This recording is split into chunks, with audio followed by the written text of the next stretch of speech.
నమస్తే, welcome to special focus. అది రక్తంతో రాసిన యుద్ధం, రక్తం కోరుకుంటున్న యుద్ధం, ఎప్పుడు చల్లారుతుందా అని ప్రపంచమంతా ఎదురు చూస్తున్న యుద్ధం. పెద్దన్నకు పెద్ద మనిషి మారారు, పరిస్థితులు మారతాయా అని ప్రపంచం ఎదురు చూస్తున్న వేళ రష్యా యుక్రెయిన్ యుద్ధంలో కీలక పరిణామం చోటు చేసుకుంది. ఇద్దరు అధ్యక్షులతో ట్రంప్ మాట్లాడారు. యుద్ధం గురించి తీరాల్సిందేనని అటు పుతిన్ ఇటు జెలెన్స్కీకి క్లియర్ కట్ గా చెప్పేశారు. అయితే ట్రంప్ మాటలు యుక్రెయిన్ కు డబుల్ షాక్ ఇచ్చినట్లయింది. ఇంతకీ ఆయన ఏం చెప్పారు? ఆ ఇద్దరిని ఈ ఒక్క తాటి మీదకి తీసుకొస్తారా? యుద్ధం కీలక మలుపు తిరగబోతోందా?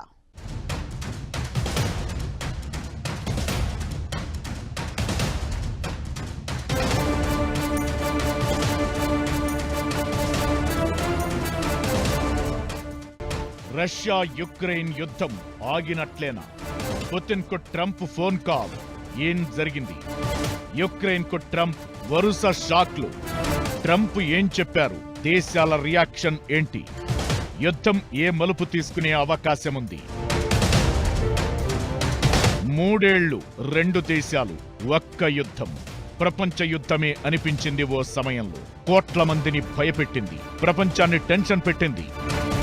తాను అధికారంలోకి రాగానే ఈ యుద్ధాన్ని 24 గంటల్లో ఆపేస్తానని హామీ ఇచ్చిన ట్రంప్ అమెరికాకు రెండోసారి ప్రెసిడెంట్ అయ్యారు. ఇచ్చిన మాటను, చేసిన హామీని నిలబెట్టుకునే ప్రయత్నం చేస్తున్నారు. రష్యా యుక్రెయిన్ అధ్యక్షులతో టచ్ లో ఉంటున్నారు. ఇలాంటి పరిణామాల మధ్య ఆసక్తికర పరిణామం చోటు చేసుకుంది. ఇది యుక్రెయిన్ కు ఓ రకంగా షాక్ ఇచ్చినట్లే కనిపిస్తోంది. రష్యా అధ్యక్షుడు పుతిన్తో ట్రంప్ ఫోన్లో మాట్లాడారు. యుద్ధాన్ని ముగించేలా తక్షణమే చర్చలకు తాము సిద్ధమేనని పుతిన్ చెప్పినట్టుగా తెలుస్తోంది. మీటింగ్ కు సంబంధించిన పూర్తి వివరాలు తన సోషల్ మీడియాలో బయటపెట్టిన ట్రంప్ యుక్రెయిన్ పై రష్యా దాడి మొదలైనప్పటి నుంచి కొనసాగుతున్న ఉద్రిక్తతలను పరిష్కరించడానికి ఇద్దరు నాయకులు కూర్చుని మాట్లాడుకోవడానికి అంగీకరించారని తెలిపారు. ఇదే ఇప్పుడు హాట్ టాపిక్ అవుతోంది. రష్యా అధ్యక్షుడు పుతిన్తో దాదాపు 90 నిమిషాల పాటు సుదీర్ఘంగా ఫోన్ కాల్లో మాట్లాడారు. జెలెన్స్కీకి కూడా ఫోన్ చేసిన ట్రంప్ ఆ తరువాత చేసిన వ్యాఖ్యలే ఇప్పుడు కొత్త చర్చకు కారణం అవుతున్నాయి.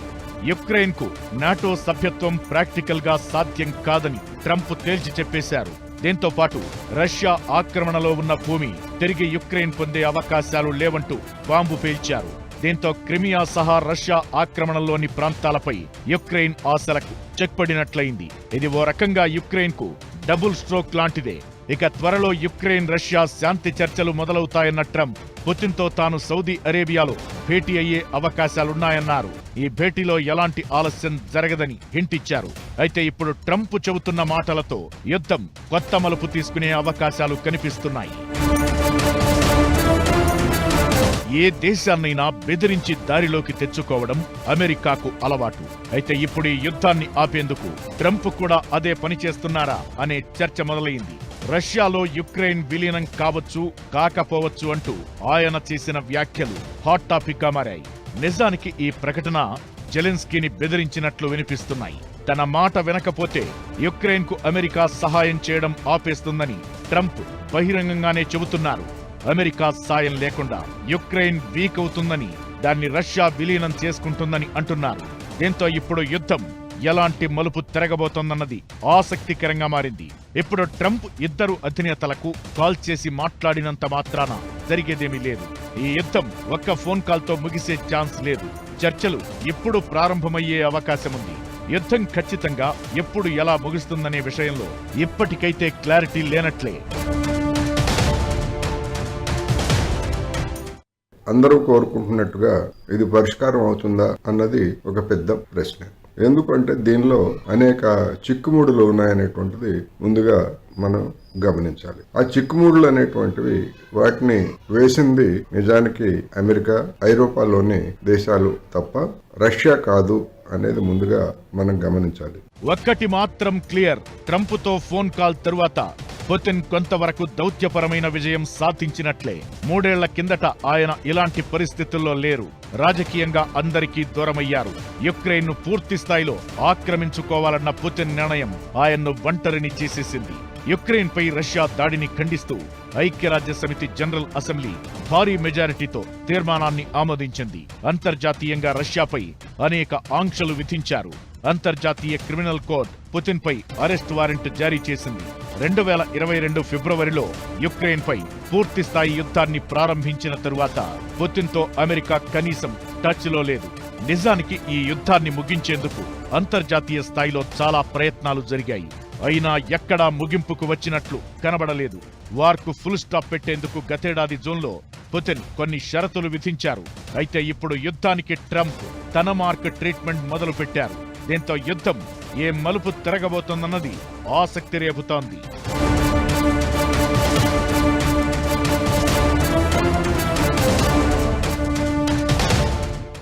ఇప్పటి వరకు ఒక లెక్క, ఇకపై ఒక లెక్క. అమెరికా అధ్యక్షుడిగా ట్రంప్ బాధ్యతలు తీసుకున్న తర్వాత పరిస్థితులు మారిపోయాయి. రష్యా విషయంలో పెద్దన్న వైఖరిలో మార్పు కనిపిస్తోంది. ఇదే యుద్ధం ఆగిపోవడానికి కారణమవుతుందా అంటే టక్కున ఆన్సర్ చెప్పలేని పరిస్థితి. డిమాండ్ల విషయంలో ట్రంప్, యుక్రెయిన్ తగ్గేదేలే అంటున్నాయి. మరి రెండు దేశాలను ట్రంప్ ఎలా ట్రాక్లోకి తీసుకొస్తారు? ట్రంప్ సంధించబోయే అస్త్రం ఏంటి?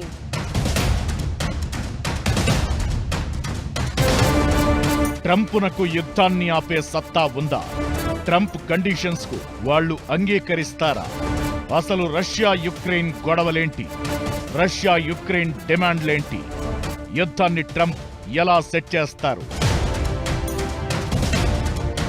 యుద్ధం స్టార్ట్ అయినప్పుడున్న పరిస్థితులకు ఇప్పటికీ చాలా మార్పులు కనిపిస్తున్నాయి. ముఖ్యంగా రష్యా విషయంలో అమెరికా విధానం పూర్తిగా మారిపోయింది.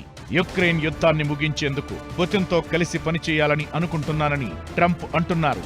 ట్రంప్ రష్యాలో, పుతిన్ అమెరికాలో పర్యటించే అవకాశముందని చెబుతున్నారు. ట్రంప్ను రష్యాకు ఆహ్వానించారు పుతిన్.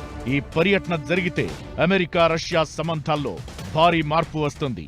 ఇప్పుడు యుక్రెయిన్ గురించి యూరప్ నేతలతో కాకుండా అమెరికాతో చర్చలు జరిపే అవకాశం లభించింది. అయితే రాజీ పడడానికి పుతిన్ ఎంత మేర సిద్ధంగా ఉన్నారన్న దాని మీదే యుద్ధం ఏ మలుపు తీసుకోబోతోందన్నది ఆధారపడి ఉంటుంది.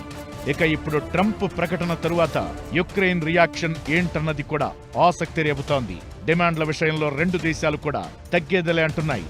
దీంతో ఇప్పుడు ట్రంప్ ఎలా సెట్ చేస్తారన్నది ఆసక్తికరంగా మారింది. సోవియట్ యూనియన్ 1990 దశకంలో కూలిపోయిన తర్వాత 24 సంవత్సరాల పాటు క్రిమియా గురించి రష్యా ఎలాంటి వివాదాన్ని లేవనెత్తలేదు. పశ్చిమ దేశాలు ఎప్పుడైతే అడ్డదారుల్లో లేదా అక్రమ పద్ధతుల్లో ఉక్రెయిన్ను నాటోలో చేర్చుకుని తమ ఆయుధాలను రష్యా ముంగిట పెట్టాలని నిర్ణయించుకున్నాయో దాన్ని గ్రహించినటువంటి పుతిన్ యంత్రాంగం వెంటనే తన రక్షణ చర్యల్లో భాగంగా క్రిమియా ద్వీపకల్పాన్ని స్వాధీనం చేసుకున్నది. రష్యా ఆక్రమించుకున్న ప్రాంతాలను తిరిగి ఇవ్వడంతో పాటు Ukraine one and only major demand ఒక్కటే, అదే నాటోలో సభ్యత్వం తీసుకోవడం. ఇదే రష్యాకు కోపం తెప్పిస్తోంది.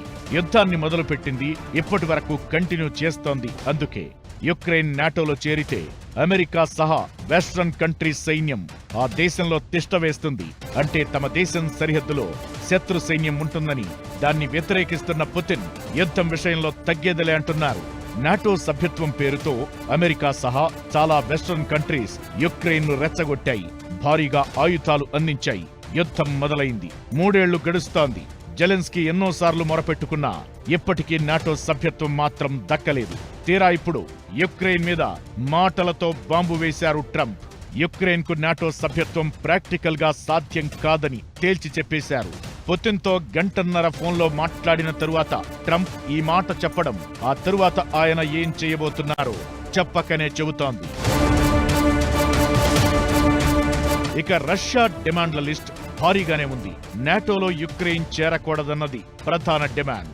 ఇక డాన్బాస్, నోవోరోజియో ప్రాంతాల నుంచి యుక్రెయిన్ దళాలు వెనక్కి వెళ్లిపోవడంతో పాటు యుక్రెయిన్లో రష్యన్ మాట్లాడే వారికి వారి భాషను ఉపయోగించే హక్కు, వారి ప్రయోజనాలను కాపాడుకోవడం, రష్యాపై ఉన్న అన్ని పాశ్చాత్య ఆంక్షలను తొలగించడం. యుక్రెయిన్ అలీన దేశంగా, అణ్వస్త్రరహిత దేశంగా ఉండాలి. ఇది రష్యా ప్రధాన డిమాండ్. ఇందులో ఏ ఒక్కదానికి అంగీకరించకపోయినా పుతిన్ వెనక్కి తగ్గే అవకాశం లేదు. తాము చర్చలకు సిద్ధంగానే ఉన్నాం, కానీ షరతులు వర్తిస్తాయని రష్యా చెబుతోంది. ఇది ఓ రకంగా అల్టిమేటం లాంటిదే అనే అభిప్రాయాలు వినిపిస్తున్నాయి. దీంతో ఇప్పుడు ట్రంప్ ఏం చేయబోతున్నారు? రెండు దేశాలను ఎలా ట్రాక్ లోకి తీసుకువస్తారన్నది $1 మిలియన్ ప్రశ్నగా మారింది. 2022 ఫిబ్రవరి 24న రష్యా యుక్రెయిన్ యుద్ధం మొదలైంది. తాను అధికారంలో ఉంటే అసలు యుద్ధం వచ్చేదే కాదని పదే పదే చెప్పిన ట్రంప్ ఇప్పుడు అధికారంలోకి వచ్చాక ఆ యుద్ధాన్ని ఎలా ఆపుతారన్నది హాట్ టాపిక్ గా మారింది. పుతిన్తో ట్రంప్నకు మంచి సంబంధాలున్నాయి. పుతిన్కు నచ్చజెప్పి యుద్ధాన్ని ఆపేస్తారని అనుకుంటే యుక్రెయిన్ విలీనం అంటూ కొత్త వాదన తెర మీదకు తీసుకొచ్చారు. చర్చలకు రాకపోతే ఆంక్షలు విధిస్తానని జెలెన్స్కీకి వార్నింగ్ ఇస్తున్నారు. అంటే యుద్ధం ఆపేందుకు భయపెట్టడమే ట్రంప్ వ్యూహమని క్లియర్ గా అర్థమవుతోంది. ఏమైనా రెండు దేశాల అధికారులు ముఖాముఖి కూర్చుని మాట్లాడుతారా?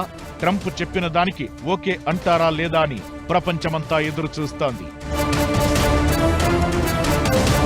నిజానికి 1991లో సోవియట్ యూనియన్ రద్దు సమయంలో రష్యా నుంచి యుక్రెయిన్ విడిపోయింది. 1997లో రెండు దేశాల మధ్య ఓ ఒప్పందం కుదరగా అది బ్రేక్ కావడానికి పెద్దగా టైం పట్టలేదు. ఆ తరువాత పరిస్థితులు ముదిరి 3 ఏళ్ల కింద యుద్ధానికి దారితీసింది.